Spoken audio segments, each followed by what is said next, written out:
आपण पाहत आहात जत मराठी न्यूज। जत नगर परिषदेचा 2026-27 साठी तब्बल 94 कोटीचा अर्थसंकल्प सादर। स्मशानभूमी सुशोभीकरण, शहर चौकाचे रूपांतर आणि महिलांसाठी विशेष उपक्रमांना प्राधान्य। जत नगर परिषदेचा सन 2026-27 या आर्थिक वर्षाचा 94 कोटी 10,10,000 रुपयांचा अर्थसंकल्प नगराध्यक्ष डॉक्टर रवींद्र आरडी यांनी सभागृहात सादर केला। 21,21,000 रुपयांची शिल्लक राखून संतुलित अंदाजपत्रकाला मंजुरी देण्यात आली। सभेला उपनगराध्यक्ष विक्रमदादा ताड, मुख्याधिकारी लक्ष्मण राठोड, सर्व विभाग प्रमुख व नगरसेवक उपस्थित होते। शहरातील हिंदू स्मशानभूमी व लिंगायत समाज दफनभूमीचे सुशोभीकरण करून मूलभूत सुविधा उपलब्ध करून देण्यावर भर देण्यात येणार आहे। परिसर स्वच्छता, पाणी, प्रकाश योजना आदी सुविधा उभारल्या जाणार असल्याची माहिती नगराध्यक्षांनी दिली। तसेच नगर परिषदेची शववाहिका सेवा यापूर्वी 500 रुपयात उपलब्ध होत होती, आता ती सेवा सर्वांसाठी पूर्णपणे विनामूल्य करण्यात येणार असल्याची महत्त्वपूर्ण घोषणा यावेळी करण्यात आली। जत शहरात 2 भव्य स्वागत कमानी उभारण्याचा निर्णय घेण्यात आला आहे। तसेच शहरातील प्रत्येक चौकाचे आकर्षक सुशोभीकरण करण्यात येणार असून यासाठी सामाजिक संस्था व संघटनांचे सहकार्य घेतले जाणार आहे। महिलांचे आरोग्य व सक्षमीकरणासाठी विविध उपक्रम राबवण्याचा निर्णय घेण्यात आला आहे। शहरात महिलांसाठी स्वतंत्र व सुसज्ज शौचालय सुविधा उभारण्यासाठी स्वयंसेवी संस्थांच्या राखीव निधीचा वापर करण्याचा प्रयत्न केला जाणार आहे। जागतिक महिला दिनानिमित्त 7 व 8 मार्च रोजी सायंकाळी 4 वाजता जत येथील साई प्रकाश मंगल कार्यालय येथे प्रश्न तुमचे उत्तर आमचे या प्रश्नोत्तर कार्यक्रमाचे आयोजन करण्यात आले आहे। स्त्रीरोग तज्ज्ञांच्या उपस्थितीत विशेष मार्गदर्शन सत्र व व्याख्यान आयोजित करण्यात येणार असून महिलांनी मोठ्या संख्येने उपस्थित राहावे असे आवाहन डॉक्टर आरडी यांनी केले। महिलांच्या विकासासाठी आवश्यक सर्व सोयी सुविधा आणि विकास कामांमध्ये नगर परिषद पूर्णपणे पाठीशी राहील अशी ग्वाही नगराध्यक्षांनी दिली।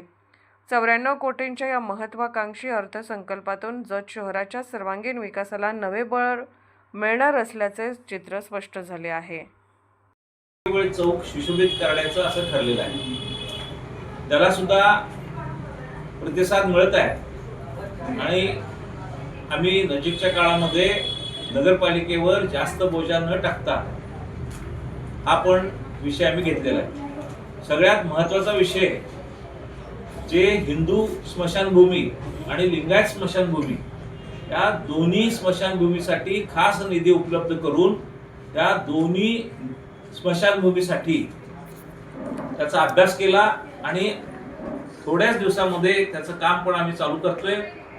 अत्यंत गरजेचं होतं, अनेक संघटनेने मागणी केली, त्या पद्धतीनं आम्ही स्मशानभूमीमध्ये लक्ष घालत आहे। शौचालयासाठी आपल्या या जत मार्केटमध्ये अनेक ठिकाणी दुरावस्था झालेली आहे आणि त्या अनेक ठिकाणी गरज पण आहे, त्या सुद्धा आम्ही योग्य पद्धतीनं ताकदीनं ज्यांच्या काही पद्धतीनं CSR फंड असतील अशा लोकांना आव्हान करून त्या CSR फंड मधून शौचालय उभं करण्याचं पण आम्ही धोरण ठरवलेलं आहे।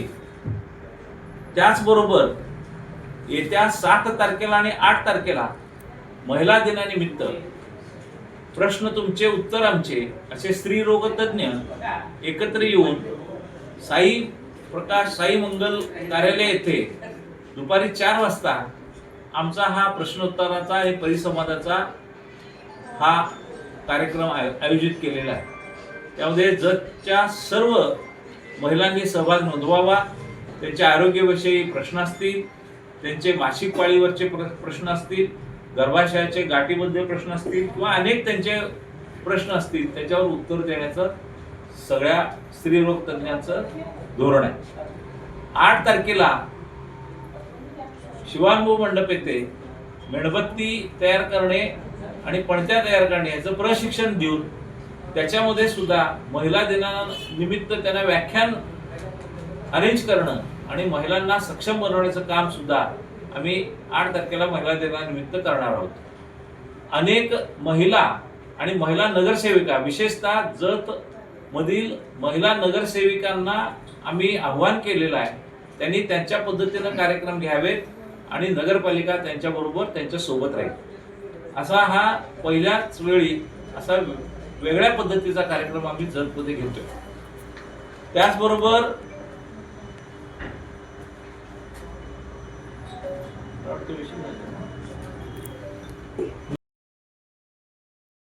जत मराठी न्यूज चॅनलला लाईक करा, शेअर करा आणि सबस्क्राईब करा.